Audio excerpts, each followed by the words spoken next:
Paul Heyman is the new, executive vice president of, which is hilarious, of Raw. And Eric Bischoff is the executive vice president of SmackDown. Good choices, I think. I find it hilarious that they kind of flipped.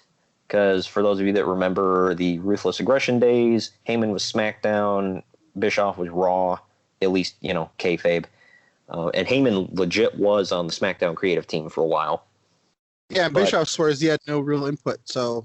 Yeah, Bischoff said he didn't want any input. He said he just wanted to show up, do his job, and go home for the day, or for the week. He literally said he wanted to show up, get Rikishi's ass in his face, get a Bronco Buster from Mae Young, and go home. Yep, hey, man, they must have paid him well. That's all I can say. And he said he had fun, and it was, like, pressure-free. Because he didn't have to worry about a damn thing. But, yeah, I'm excited about it. WWE is actually promoting this. Like, they're like, what does Paul Heyman have in store for the future of Raw? And I'm like, wow, they're really hammering this home. You want me to throw out what the major criticisms of this are right off the bat? Of course, These are not my... I think it'll go well. That's my personal opinion. But here are the major criticisms. Uncle Dave said this reminds him of... Oh, God. Sorry. He said this reminds him of in the 90s when Vince brought in Bill Watts and Jerry Jarrett. He said they were 20 years behind the times, and yes, they had great success where they were, but they were both shut down and they were behind the times and they never evolved. He said, yeah, Heyman's been with the product, but he hasn't run anything in like 20 years. Same with Bischoff, sort of keeps up with the product, and he hasn't run anything in 20 years. He said, and other people have brought this up too. They said, let's get Uncle Dave then. Let him do it since he's such an expert. Oh, well, yeah. But he actually said, he was like, what? Like, of all people, the thing is, they didn't have a huge problem with Heyman because, Heyman never talks crap about them, at least not to their, out in public. Of course he doesn't. He still gets paid by them. Well, no, not WWE. I mean, the Observer. Oh. He won't run down Uncle Dave and all them, and crap on the dirt sheets. Was he an ECW mark back in the day or what? I don't know, but he just doesn't. He's very he hasn't. I don't think he's publicly trashed them, but he Bischoff, as you know, because you listen to his podcast, is very vocal about his hate for for all things Dave Meltzer and dirt sheets. So they hate him. And they say this is going to be a huge disaster. He doesn't know anything about wrestling. He doesn't know anything about anything. And he literally said, well, No, he's the only guy to ever take it to Vince McMahon, but he doesn't know anything. Yeah. Well, he said, well, that was 20 years ago. He doesn't, this is a completely different world. He doesn't know anything about it. And he said... And Meltzer does. Well, of course.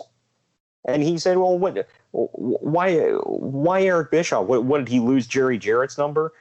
And, kind of like taking a jab at, the old timers. And it's like, good Lord. Yeah.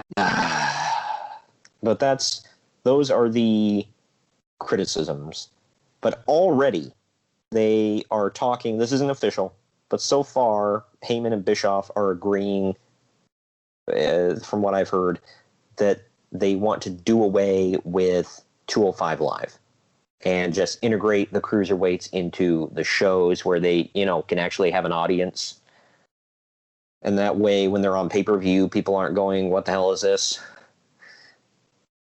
Yep. What are you talking about? They're on the pre-show. You're giving way too much credit. Well, regardless, I think it's a good choice. I don't know about you. Yeah, I don't watch it anyways. And I did like it when it was on Raw. I'm not going to say I was forced to watch it, but it was on Raw, so I was going to watch it. I'm not going out of my way to watch another show. Right. I think it's a good idea. I'm anxious to see what goes on in the future, what these guys will bring to the product. I'm keeping an open mind. and I don't want them to fail. That's stupid. I hate those people that are going out there wanting WWE to fail. Like, why? You know, it's funny. I say the same thing about AEW too. It's like, I'm not like 100% on board, but I'm not saying, hey, fail, go out of business, get everyone like out of work. I'm like, that's messed up, you know? Yeah. I hate that mentality amongst certain fans. It's stupid. Yep, I agree.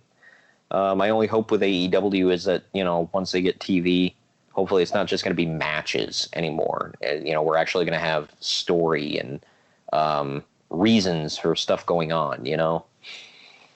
And I'm honestly just writing these streaming shows off as just whatever. Yeah. I feel like the ones that are canon are the pay-per-views. Yeah. Yeah, I can see your point there. I think Fight for the Fallen will actually have like the tag title tournament there. Yeah. So let me ask you something. Did Moxley and Janela, damn it, Omega, did they have any interaction at all? Yes. They did. I'll leave it at that. Okay, I was just gonna say my reasoning for it was like, okay, because like that was a big thing at the last one, and they didn't have the match, so they didn't have any interaction. This would literally be not canon at all. But okay, right? Yeah, no, they advanced stuff.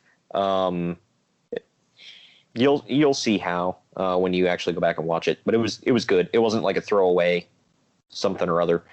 They advanced a few things. But yeah, we'll talk about it more definitely when you actually watch it. Thanks for watching this YouTube exclusive video for the Podcast Wrestling Society. Don't forget to hit the like and subscribe buttons if you're picking up what we're throwing down. And of course, we always welcome feedback in the comments section down below. And if you want to keep up with the weekly podcast that drops every Wednesday, links to the show page are in the description down below, along with our social media handles and our associates pages. Come on and join the society.